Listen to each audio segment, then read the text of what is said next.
During the last 20 years, specialists in logistics focusing on the distribution of products have emerged as a critical competitive advantage. These logistics specialists, known as 3PL or third-party logistics, are in a position where they see the emerging signs of dynamic growth and the potential threats to the world economy. So the question is, can these 3PL specialists identify leading indicators of economic problems or even social disruption in time to allow the global community to design and implement an effective remedy? My name is Jim Connor. Welcome to Game Changers Silicon Valley.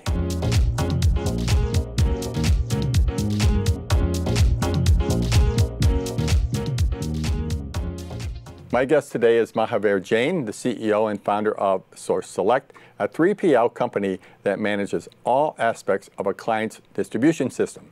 Mahaveer, welcome to the show. Hi, Jim. Nice to be here. Like many in our audience, I am concerned and perplexed by the disruptions taking place in the world economy today. Let me start by asking you to give us an overview of what is a supply chain management company. What is your main focus? In very simple terms, Jim, supply chain management is all about managing movement of goods from point A to point B. Point A in this case could be a manufacturing location, a warehouse, a distribution center, and point B would be, the end consumer who is going to get the product, for their own use. There are two major sides of it. One is the manufacturing side of the supply chain, and the other is the distribution logistics side. And distribution logistics side is where we focus on, and that's where we help our customers. We had a conversation earlier, and after that conversation, I said, so I guess Amazon has really spoiled us and messed up the expectation level for everybody else because they're just delivering so quickly. Is that an accurate statement? Absolutely. I mean, Amazon is the big gorilla out there, and they are setting the stage for how everybody else needs to operate. They made us better, because Amazon has forced everybody to do two-day shipping, prime orders, and so everybody has to catch up to that level to be in the marketplace. So I think based on that logic, what I'm kind of synthesizing or coming to a conclusion is, if I have any product to ship, a physical product, I can't compete with Amazon systems. I have to get somebody who can ship for me. Yeah, I mean, Amazon is so big, they cannot address every need, especially when it comes to small and mid-sized businesses. What differentiates us is that you could still continue to sell on Amazon, but you can use our services for distribution. Oh, really? So that way you can actually have two things accomplished in one place. You still have the market through the Amazon channel, but you have the savings and cost working with us. It's great. I want to bring out a couple of points that I've found in talking to you a little more in depth, which is, once you start dealing with the bigger Fortune 500, I'll say, big companies, a supply chain service or manager has to have EDI included, and not all supply chain suppliers have EDI, and you have done that, and that has made a significant difference in dealing with the large company. EDI being, that's how orders come in, that's how payments are made, they're all communicating, and it's an older technology, it's an older protocol for that matter, correct? That is absolutely right, and what we have done is we have created an infrastructure with our systems where we have pre-built connections to e-commerce marketplaces like Amazon, eBay, Etsy, and also EDI connections into the retail channels like Target and Best Buy.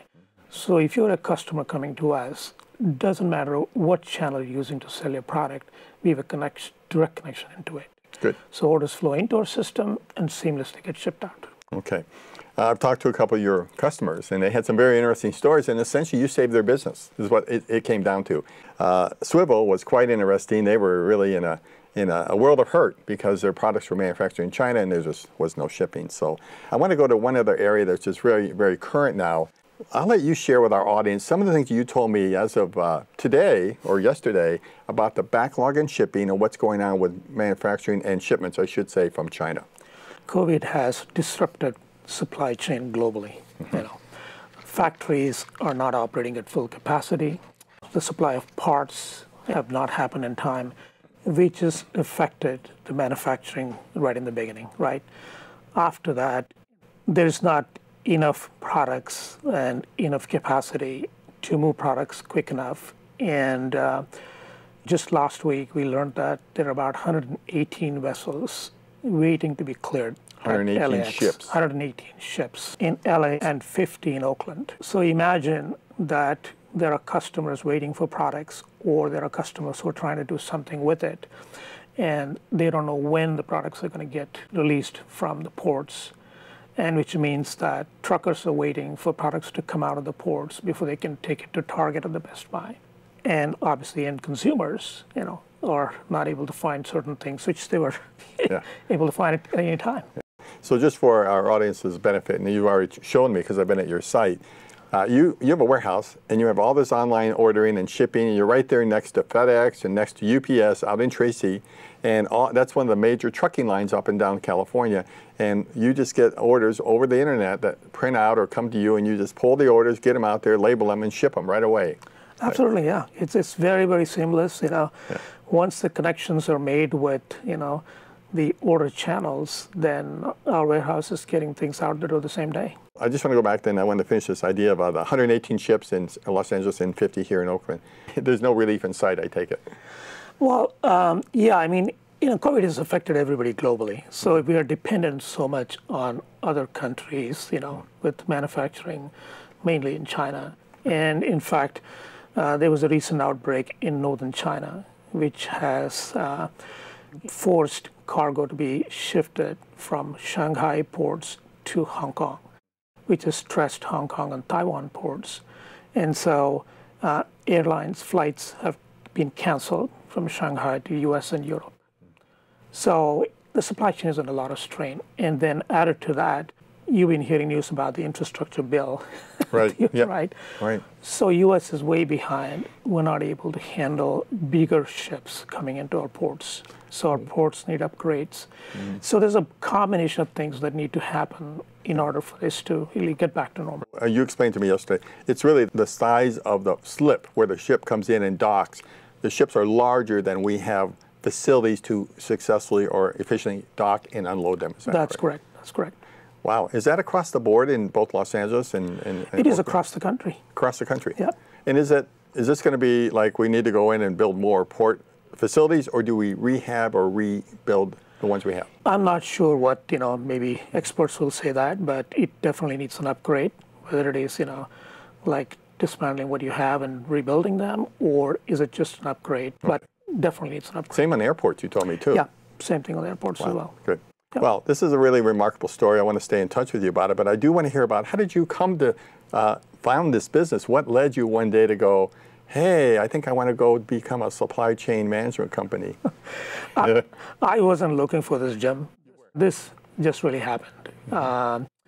I had lost all of my financial capital due to some poor decisions I had made. Wait, you lost? Yes. Okay. And this, fell on my lap, and as soon as I got this opportunity, something in me told me that, hey, this is a God-given opportunity for you. You have to, step in and, treat it like a sapling, and that's what I've done. But you have a fascinating early stage, in which I think is interesting, because a lot of people believe that maybe they're not in the right position for the future. And you were doing CD duplication. And I used to be in a software company when we had CDs, and what we would do is make a master, then we'd go over and we had this machine that would sit there and copy the master, I don't know, and it would run all night long. Sometimes we would outsource it, and you were an outsource expert or outsourced service for CD duplication. Yeah. And you took that idea and you had an insight that, wait a minute, this is going to spread, but it's going to be much bigger in the future. I think that's kind of a vision.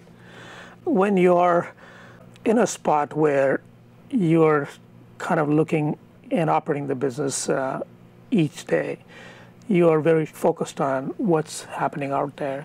And in 2004, I happened to run into an article in the Global Supply Chain Strategies magazine where this article talked about how much money businesses are spending on supply chain management, manufacturing, and distribution.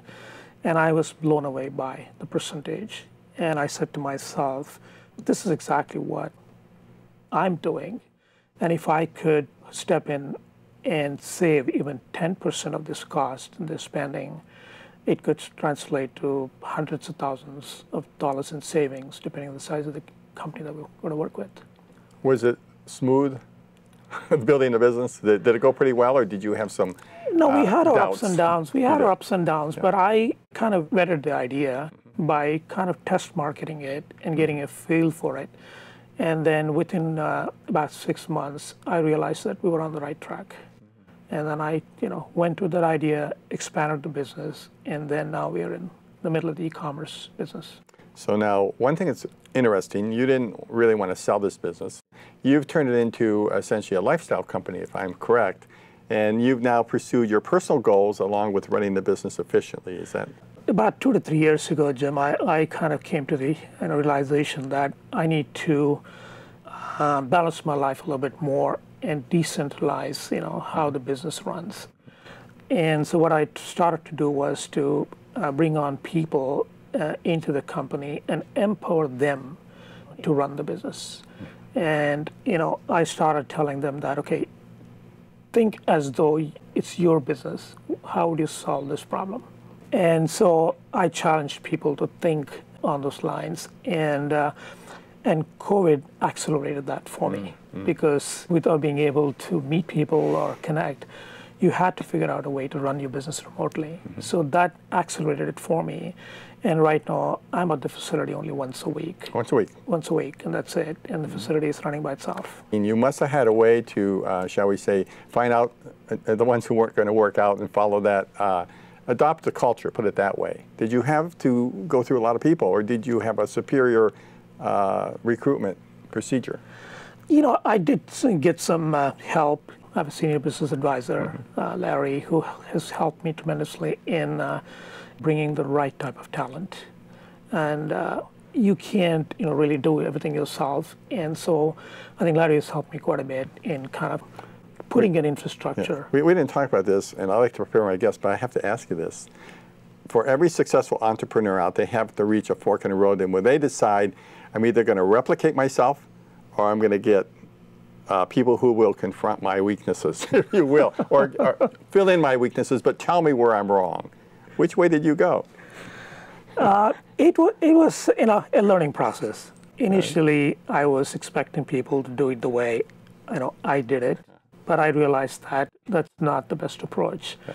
So I have learned to compromise, but set up goals and guidelines, saying, okay, as long as you guys are accomplishing this, I'm okay with it. And so I have figured out a way to come up with metrics where you can measure how your business is doing. And so if people are meeting those metrics, then I have a good feel that they're doing the right things. And also I always tell my management that if a customer is not reaching out to me directly, that means you guys are taking care of them. The moment that somebody's trying to reach out to me, that means they can find an answer from you guys. So I think that's very admirable, and you're able to do that. And I want to thank you for coming in tonight. If people would like to follow up with you, what's the best way for them to reach you or the company?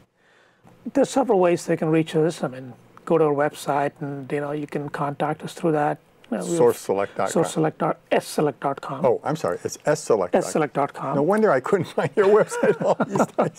No, I'm kidding. I did find it. It's sselect. sselect.com. In Tracy, California. In Tracy, California. We have Facebook. You can also reach us the old-fashioned way by calling us, picking up my phone and calling us. 510-490-6300. Okay, great. Well, I want to thank you for coming in. It's been a delight. I've been to your facility. I thoroughly enjoyed it, and I want to let everybody know you got a great team.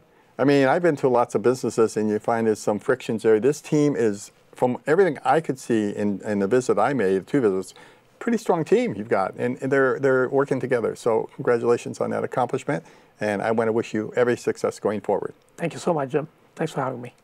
Thank you for joining us for this episode of Game Changers of Silicon Valley. Each week we'll have a story about an innovator of today who may become a game changer of tomorrow. You can follow us on our website, gamechangers.tv, Facebook, or Twitter. We look forward to your continued participation in upcoming shows.